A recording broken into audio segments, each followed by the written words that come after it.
Hi Nana, hi PawPaw. I wanted to record a quick video to send y'all, since the kids and I can't be there right now.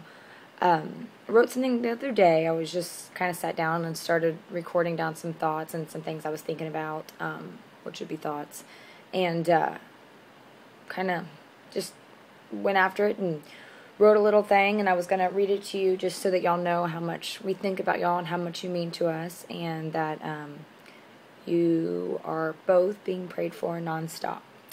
Okay, I'll begin. Growing up, my siblings and I were very blessed to have not only grandparents, but great-grandparents. As a child, we took for granted how blessed we were. Most of our friends had grandparents too, so it didn't seem like any big deal. We had some both in and out of town, and as it seems to go so many times, those living out of town meant the most to us. My Nana and PawPaw have always meant so much. It's a hard relationship to explain. They are more than grandparents, more like a parent, best friend, and grandparent rolled into one. They have always made us feel special and have this amazing ability to love every single one of us the same while making each of us feel like their favorite. Nana and PawPaw have always been very much a part of our lives growing up, and when he was still living, so was our Peepaw Brown. 600 miles, 10 hours in the car for us kids, didn't keep us apart long. We'd make the trip to their house several times a year, and they would come to our house. We'd talk on the phone during the times in between and just cry to Mom when it seemed the waiting couldn't get any harder. Summer vacation didn't just mean school's out for Shannon, Matt, and I. It meant going to Nana and PawPaw's house. Going to Grandma's house was more than just a week away for us three. Thanksgiving and Christmas at Nana and PawPaw's house wasn't just a quick holiday trip. It was a not long enough vacation in a winter wonderland. Nana and PawPaw have and always will be the foundation and glue of our family. They've taught us more than we'll ever realize and created memories that are more precious than anything money can buy. For Shannon, Matt, and I, going to Nana and PawPaw's house will always mean more than just some out-of-town trip. Growing up, going to Nana and PawPaw's house meant spending a week, many times more, in Mississippi or in the country exploring 10 acres. It meant getting to fish for hours in one of the two ponds. It meant digging for worms to fish with and finding the biggest night crawlers we'd ever seen. It meant playing in the orchard and picking apples until we couldn't hold any more in our shirt tails, and then watching Nana peel every single one of them just to make us homemade applesauce. It meant mowing Peepaw's grass while he sat watching on the front porch. I can still hear him warning me about getting too close to the pond, or hear him laughing as I screamed him through a hissy while riding through the bee-infested grapevines. It meant riding PawPaw's John Deere tractor until it ran out of gas, daily. It meant playing in the sprinkler to cool off from the summer heat. It meant walking barefoot in grass that was plusher than the nicest carpet I'd ever seen. It meant chasing fireflies and then using them to write our names on our shirts. It meant catching frogs for hours, which also meant a ball of dead frogs, because Shannon would squeeze them so tight in her hand that not only would they die, but they'd be turned into one giant ball of smashed frog. It meant playing with litters of puppies, fights, and then begging to keep one, only to be heartbroken every trip when we were told no. As we got older and the fights were gone, it meant playing with litters of kittens. It meant playing in Peepaw's barn for hours and jumping from the loft into piles of hay, only to end up with hay rash by the evening time. It meant climbing fallen trees in the woods, trying not to fall into the water, all the while secretly hoping we might. It meant seeing aunts and uncles that we hadn't seen in months. It meant playing with cousins from first to third that were as close as our best friends, even though we only saw them once or twice a year. It meant family reunions. It meant snake hunting and knowing the difference between a king snake and everything else. We weren't allowed to kill the king snakes. It meant going out on the pond in a little old rowboat, just sure it would sink this time. It meant no real bedtime. It meant candy, cookies, cakes, and all kinds of homemade sugary things. It meant eating food we only ate at Nana's house. It meant learning how to cook. It meant learning the difference between yellow cornmeal and white cornmeal. It meant learning the difference between stuffing and dressing. It meant learning that bacon grease can make any vegetable better. It meant meals where you couldn't see the countertop because there was so much home-cooked goodness. It meant digging through boxes and boxes of jewelry and trying everything on. It meant playing in Nana's closet and never knowing what you'll find. It meant looking through drawers throughout the house for hidden treasures. It meant listening to Nana read letters written from PawPaw while he was overseas in the Navy. It meant lining the chairs up in the kitchen to play school, train, or what other game we dreamt up. It meant PawPaw pushing Shannon and Matt in the wheelbarrow. It meant cheerleading and dancing for the entertainment of those around us. It meant doing a lot of picture taking.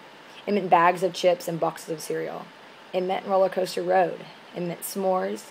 It meant hay rides and bonfires. It meant stock market watching.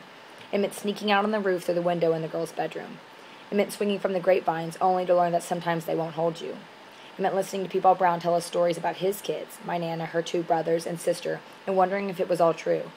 It meant learning who your ancestors were and then being amazed that they really did pick cotton and have to make their own clothes. It meant playing so hard outside all day.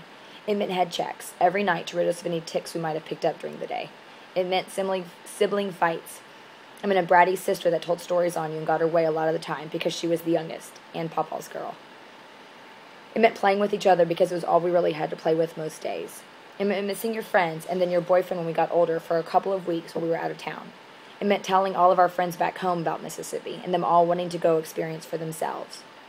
For me, it meant introducing my Nana and PawPaw to Jimmy in hopes that they'd approve even more than my mom did, since I knew he'd be the man I'd marry. It meant crying and not leaving Nana's side for the entire 24 hours before leaving to come home. It meant running away to the barn in hopes that they won't find you and you'll be able to stay just at least one more day. It meant maybe this time I can just stay and go to school here.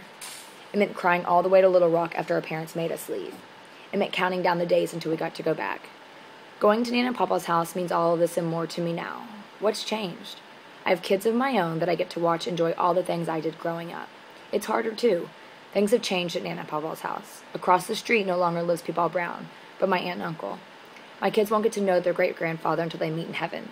They'll have to wait until then for the stories. They also don't get to do all the things I got to do. Well, at least not with me knowing. But now that I'm a mom, I get to witness all these amazing things I did growing up and more. But this time, I get to see it through their eyes. Now as an adult, for me, going to Nana and PawPaw's house means watching my kids explore the open without busy streets or backyard fences. It means watching JD get all excited about fishing with PawPaw and then watching Mac tag along behind them, afraid to be left out. It means watching the kids play in the sprinkler, many times naked. It means watching JD and Mac crawl across the same tree Shannon, Matt, and I once played on, both scared to death that they are going to fall and proud that they will attempt it at all. It means introducing my kids to their great-great-aunts, uncles, and distant cousins at family reunions. It means watching Mac get super excited about feeding the fish. It means watching JD and PawPaw watch boy shows together while snacking on endless bags of popcorn. It means watching Christmas cartoons even in the summer because Nana taped them just for her great-grandbabies. It means Mac taking my spot next to Nana. It means feeling useless when all Mac wants is her Nana to do it. It means late-night sweets and extra late bedtimes. It means learning how to sew. It means getting to show off my sewing ability to the one that taught me. It means getting to cook for Nana and PawPaw. It means House of Fink. It means still not wanting to have to tell PawPaw you broke the glass in his grill. It means still digging through random drawers for hidden treasures. It means reading the same letters that PawPaw wrote Nana while in the Navy, but now seeing the romance in it all. It means learning what true love is from two people who have made it 50-plus years. It means watching Mac dig through Nana's bracelets and make an even bigger mess than I surely made. It means hearing Nana talk about how she's going to clean out her closets over the winter, but knowing good and well they will look the same next time we visit. It means hearing stories about Nana and her siblings, and PawPaw and his siblings, for the umpteenth time, but listening to it like it was the first.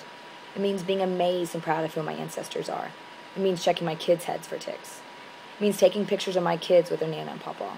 It means watching JD and Matt get to do the things we'd never dream of doing, riding through the sprinklers on PawPaw's tractor, all because priorities have changed. It means watching Mac almost demolish a tiny Japanese maple, all because Nana didn't have the heart to really fuss at her to stop. It means firecrackers in the bonfire. It means JD begging for a bonfire the entire trip. It means s'mores. It means gently reminding the kids that we only have 3 more, then 2 more, then 1 more day at Nana and PawPaw's house. It means a little girl that won't leave her Nana's side. It means tears when it's time to leave. It means random hissy fits from Mac because she wants to go to Nina's house now. It means missing Nana and PawPaw until we get to go back. Nana and PawPaw's house will always be a place that is unlike anything else. When I think of heaven and what my paradise would be, it's something very much like my Nana and PawPaw's house. It's a place that will forever be engraved in my heart, in mind, and a place my children will never find anywhere else. We love you, Nana and PawPaw, and we're thinking about y'all.